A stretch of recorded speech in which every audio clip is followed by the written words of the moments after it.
আলহামদুলিল্লাহি রাব্বিল আলামিন ওয়াসসালাতু ওয়াসসালামু আলা সাইয়্যিদিল মুরসালিন আম্মা বা'দ ফাআউযু বিল্লাহি মিনাশ শাইতানির রাজিম বিসমিল্লাহির রহমানির রহিম আসসালাতু ওয়াসসালামু আলাইকা ইয়া রাসূলুল্লাহ ওয়া আলা আলিকা ওয়া আসহাবিকা ইয়া হাবিবাল্লাহ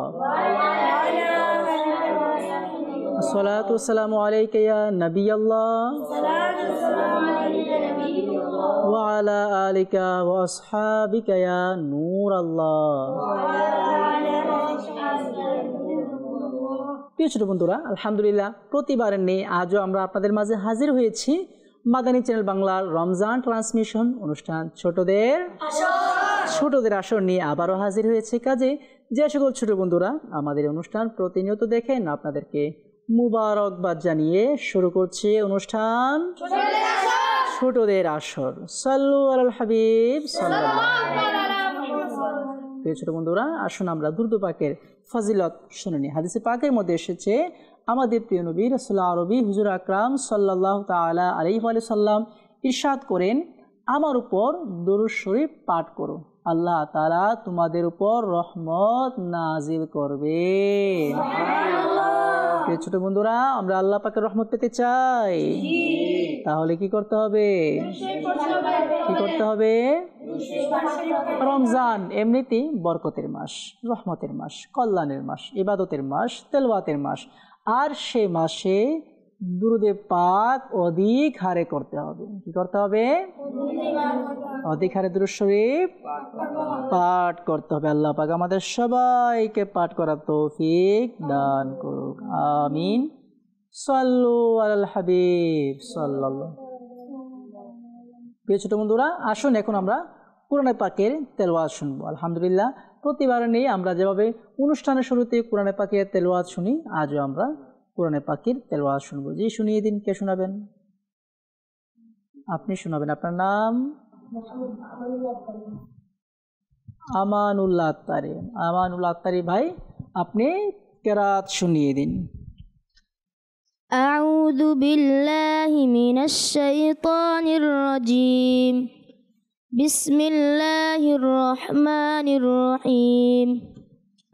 والسماء بنيناها بأيد وإنا لموسعون والأرض فرشناها فنعم الماهدون ومن كل شيء خلقنا زوجين لعلكم تذكرون ففروا إلى الله إني لكم منه نذير مبين সাদাকাল্লাহুল আলিয়্যুল আযীম।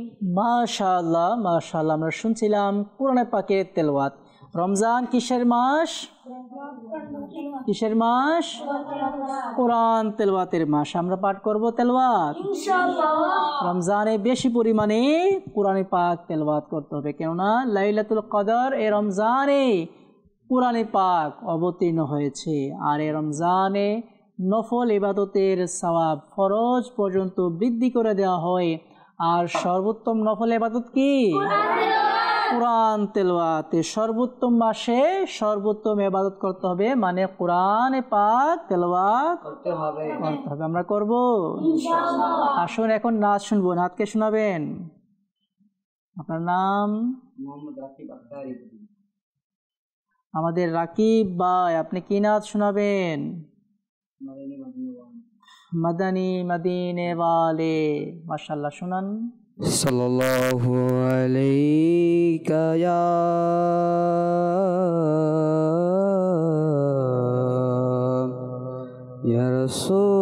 रसूल अल्लाह वसल्लम अलैका या हबीब अल्लाह। करिए सल्लल्लाहु अलैका या रसूल अल्लाह वसल्लम अलैका या हबीब अल्लाह।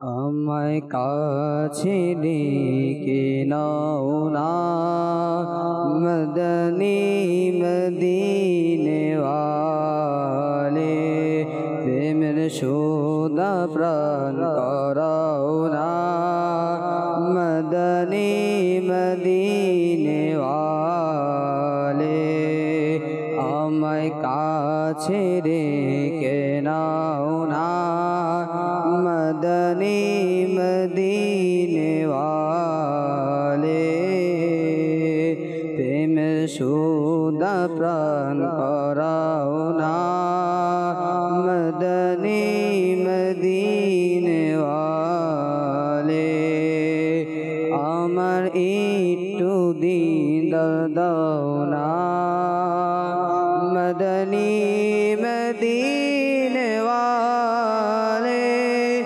আমার একটু দিদার দাও না মদনী মদিনে ওয়ালে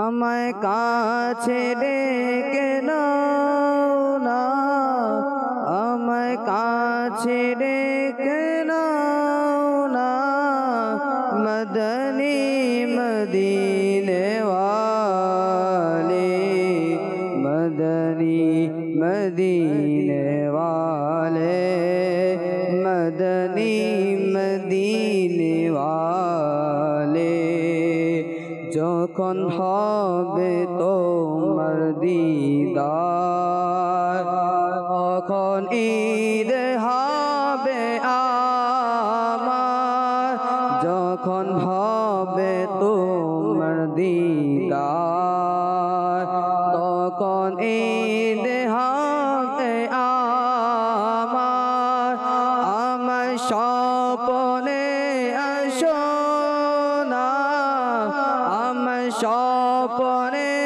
আসো না মদনী মদিনে ওয়ালে মদনী মদিনে ওয়ালে মদনী মদিনে ওয়ালে ভুলে গেছে মোর প্রিয়জন ভুলে গেছে বন্ধু সজন হে নবী তুমি ভুলো না হে নবী তুমি ভুলো না মদনী মদিনে ওয়ালে মদনী মদিনে ওয়ালে মদনী মদিনে ওয়ালে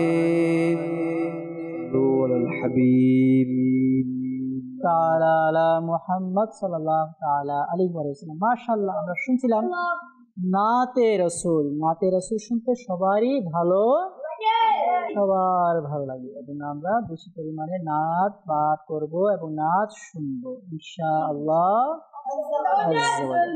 এখন আমরা কি করব? আর ঘটনা থেকে যা কিছু শিখবো তার উপর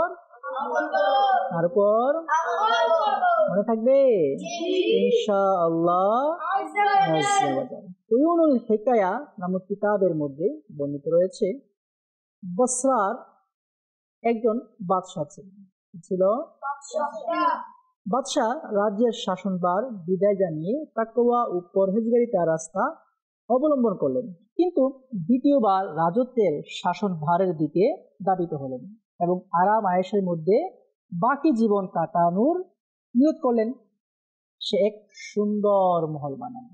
জানালো সুন্দর মহল বানালো, যার মধ্যে উন্নত মানের কার্পেট বিছানো হলো এবং সব ধরনের সাজসজ্জা দিয়ে সে জাঁকজমকপূর্ণ মহলটি সাজালো।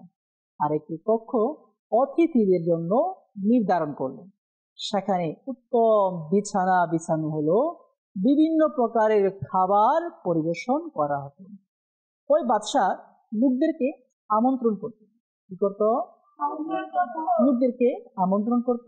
জাঁকজমকপূর্ণ মহল ও বাদশাহর মান মর্যাদা দেখে লোকেরা বাদশার প্রশংসা করত।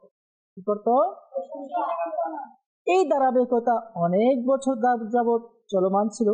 বাদশাহ দুনিয়ার মধ্যে হারিয়ে গেল, আর তার এক জাঁকজমকপূর্ণ মহলের মধ্যে সব ধরনের সঙ্গীতের, গান বাজনার, খেল তামাশার সরঞ্জাম ধরে নিল। সে সব সময় দুনিয়াবি বাজে কাজে মগ্ন থাকে।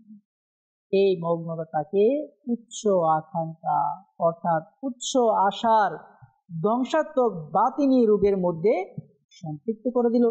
একদিন সে তার বিশেষ ওয়াজির ও মন্ত্রী আত্মীয়দের ডেকে বলল, তোমরা এই জাঁকজমকপূর্ণ মহলের মধ্যে আমার আনন্দ দেখতে পাচ্ছ?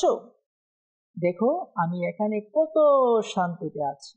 সে বলছে, আমি চাচ্ছি যে আমার সব ছেলেদের জন্য এই ধরনের ঝাঁকজমকপূর্ণ মহল বানাবো। তোমরা কিছুদিন আমার কাছে অবস্থান করো, খুব মজা করো, আর মহল বানানোর জন্য আমাকে ভালো ভালো পরামর্শ দাও, যেন আমি আমার ছেলেদের জন্য কি করতে পারি, এমন অট্টালিকা, মহা বিশাল মহল বানাতে পারি। অতঃপর ওই লোকেরা তার কাছে অবস্থান করলো। তার কাছে এক রাতে বাদশাহ সহ সব লোকেরা খেল তামাশায় ব্যস্ত ছিল। এমন সময় মহলের এক পাশ থেকে আওয়াজ আসলো, যা সবাইকে চমকে দিল। কি আওয়াজ? কোন বক্তা বলতে লাগলো, হে নিজের মৃত্যুকে ভুলে দালান প্রস্তুতকারী, উচ্চ আশা আকাঙ্ক্ষা ছেড়ে দাও, কেননা মৃত্যু লিপিবদ্ধ করা হয়েছে। লোক নিজে হাসুক বা অন্যকে হাসাক, মৃত্যু তার জন্য লিপিবদ্ধ হয়ে আছে। আর খুব বেশি উচ্ছ্বাসা পোষণকারীর সামনে একেবারে প্রস্তুত। এমন দালান কখনো তৈরি করো না যেখানে তুমি থাকতে পারবে না। তোমরা ইবাদত ও রিয়াজত করো যাতে তোমাদের গুনাহ ক্ষমা হয়ে যায়। এই অদৃশ্য আওয়াজ বাদশাহ সহ তার সকল সঙ্গীদের অন্তরে ভীত সৃষ্টি করলো। বাদশাহ তার বন্ধুদের বলল, যে অদৃশ্য আওয়াজ আমি শুনেছি, তোমরাও কি তা শুনেছ? সকলে একই বাক্যে বলল, জি হ্যাঁ, আমরাও শুনেছি। বাদশাহ বলল, যে জিনিসটি আমি অনুভব করছি তা কি তোমরা অনুভব করছো? কে বলল? জিজ্ঞাসা করা হলো, আপনি কি অনুভব করছেন? সে বলল, আমি আমার অন্তরে কিছু বুঝার মতো অনুভব করছি। মনে হচ্ছে এটা আমার মৃত্যুর সংবাদ। লোকেরা বলল, এরূপ কিছু নেই, আপনার আয়ু বৃদ্ধি হোক আর আপনি সৌভাগ্যমণ্ডিত স্থায়ী হোক, আপনি চিন্তা করবেন না। ওই অদৃশ্য আওয়াজ বাদশার মন থেকে উচ্চ আকাঙ্ক্ষাকে নিঃশেষ করে দিল। এই আরাম আয়েশ পদমর্যাদা তুচ্ছ মনে হতে লাগলো। আখিরাতের চিন্তা তার উপর প্রভাব বিস্তার করলো। তার অন্তরে আশার আগুন নিভে গেল এবং গুনাহ ছেড়ে দেওয়ার দৃঢ় প্রতিজ্ঞা করল। আল্লাহ তাআলার দরবারে সে এটাই আরজ করলো, হে আমার আল্লাহ, হে আমার মালিক ও মাওলা, আমি তোমাকে এখানে উপস্থিত তোমার বান্দাদের সাক্ষী রেখে তোমার দিকে নিবেদিত হচ্ছি এবং আমার সমস্ত গুনাহ থেকে তওবা করছি। হে আমার আল্লাহ, যদি তুমি আমাকে পৃথিবীতে আরো কিছুদিন বাঁচিয়ে রাখতে চাও, তবে আমাকে সর্বদা তোমার আনুগত্যশীল পাবে। আর যদি আমাকে মৃত্যু দিয়ে তোমার কাছে নিয়ে যাও, তবে আমার উপর দয়া করো। আমি তোমার দয়ার ভিখারি, আর আমার সমস্ত গুনাহ ক্ষমা করে দাও। বাদশাহ এভাবে আবেদনে ব্যস্ত ছিল আর তার মাথা ব্যথা। তখন তার ব্যথা বৃদ্ধি পেতে লাগলো। তারপর সে এই বাক্যগুলো বলতে বলতে বলল, আল্লাহর কসম, বাস এই বাক্যগুলো তার মুখে জারি ছিল, এভাবে তার দেহ থেকে রূহ বের হয়ে গেল। ইন্না লিল্লাহি ওয়া ইন্না ইলাইহি রাজিউন। ফুকাহে কেরাম বর্ণনা করেন, ওই বাদশাহর মৃত্যু তওবার উপর হয়েছিল। প্রিয় ছোট বন্ধুরা, এই ঘটনা থেকে আমরা কি জানতে পারলাম? যারা দুনিয়াবি বাদশাহ, যারা দুনিয়াবি আরাম আয়েশে থাকে, যারা উচ্চ আকাঙ্ক্ষা বিলাসিতা যারা উপভোগ করে, তারা হচ্ছে নিতান্তই বোকা। তারা কি? বাদশাহ আলিশান প্রাসাদ বানিয়েছে, আলিশান ভবন বানিয়েছে, সে কি এই ভবনে চিরকাল থাকতে পারবে? চিরকাল থাকতে পারবে? কারণ মৃত্যু অতি নিকট। মৃত্যু, এজন্য আমাদের মৃত্যুর ভয়। ছোট বড় ধনী গরিব সকল পেশাদার মানুষ মৃত্যুবরণ করবে, পারবে না? আমাদের মতো বয়সের বাচ্চারা মারা যাচ্ছে না? মারা যাচ্ছে না? আপনারা দেখেছেন? ছোট বাচ্চার মৃত্যু দেখেছেন? অনেক আছে, আপনার চেয়ে ছোট, আপনার চেয়ে বড়, এমনকি একদিনে শিশু বাচ্চাও মারা যাচ্ছে না? মৃত্যু সবার জন্য নির্ধারিত। মৃত্যু কি? আল্লাহ পাক কোরআনে কি বলেন? কুল্লু নাফসিন যায়িকাতুল মাউত, অর্থাৎ প্রত্যেক প্রাণীকে মরতে হবে, প্রত্যেক প্রাণীকে মৃত্যুর স্বাদ গ্রহণ করতে হবে। মানুষ, জিন, ফেরেশতা, পশু পাখি যা আছে সকল প্রাণীকে আল্লাহ পাক কুরআনে পাকে ইরশাদ করেন, কুল্লু মান আলাইহা ফান ওয়া ইয়াবকা ওয়াজহু রাব্বিকা যুল জালালি ওয়াল ইকরাম। সকল কিছু ফানা হয়ে যাবে, ধ্বংস হয়ে যাবে। কিতাবের মধ্যে বর্ণিত আছে, যখন আল্লাহ সুবহানাহু ওয়া তাআলা এই সকল কিছুকে ধ্বংস করে দিবেন, কিয়ামত সংঘটিত হয়ে যাবে, তখন আল্লাহ পাক সহ 5 জন ব্যক্তি জীবিত থাকবে। কয়জন? কয়জন? নাম্বার 1 আল্লাহ সুবহানাহু ওয়া তাআলা, যিনি চিরন্তকাল জীবিত থাকবেন, তার কোনো মৃত্যু নেই। দ্বিতীয় জিব্রাইল, মিকাইল, ইসরাফিল, ইসরাইল, এই 4 জন ফেরেশতা জীবিত থাকবে। আল্লাহ পাক আজরাইলকে বলবেন, হে ইসরাইল, এখনই কি দুনিয়াতে কেউ বেঁচে আছে? ইসরাইল বলবে, হে আল্লাহ, আপনি সহ, আমি সহ 5 জন জীবিত আছে। কারা? ইসরাফিল, মিকাইল এবং জিব্রাইল সহ। আল্লাহ পাক ইসরাইলকে বলবেন, তাদেরকে হত্যা করে দাও। তো ইসরাইল আলাইহিস সালাতু ওয়াস সালাম, জিব্রাইল, মিকাইল, ইসরাফিলকেও কি করবেন? জান কবজ করে নেবেন। এখন আল্লাহ পাক ইসরাইলকে বলবেন, হে আজরাইল, এখন কে আছে বলো। এখন আজরাইল বলবেন, হে আল্লাহ, একমাত্র আমি আর আপনি আছি, এছাড়া আর কেহ নেই। আল্লাহ পাক আজরাইলকে বলবেন, হে আজরাইল, তুমিও মরে যাও, তুমিও মরে যাও। আজরাইল বলবে, হে আল্লাহ, মৃত্যুর কত কষ্ট আমি জানি, মৃত্যুর কত বেদনা আমি জানি। আমি মানুষের রূহ কবজ করেছি, আমি দেখেছি মৃত্যুর যন্ত্রণা কত কঠিন। হে আল্লাহ, এই মৃত্যুর যন্ত্রণা আমি কিভাবে সহ্য করব? তখন কিছুই করার নেই, আল্লাহ পাকের হুকুম মান্য করতেই হবে। তখন আজরাইল আলাইহিস সালাতু ওয়াস সালামও মারা যাবে। তখন শুধুমাত্র কে থাকবে? আল্লাহ পাক। আল্লাহ পাক তখন ঘোষণা করবেন, লিমানিল মুলকুল ইয়াউম, হে দুনিয়াদাররা, আজকের বাদশাহী কার, আজকের রাজত্ব কার, আজকের সিংহাসন কার, আজকের মুলক কার?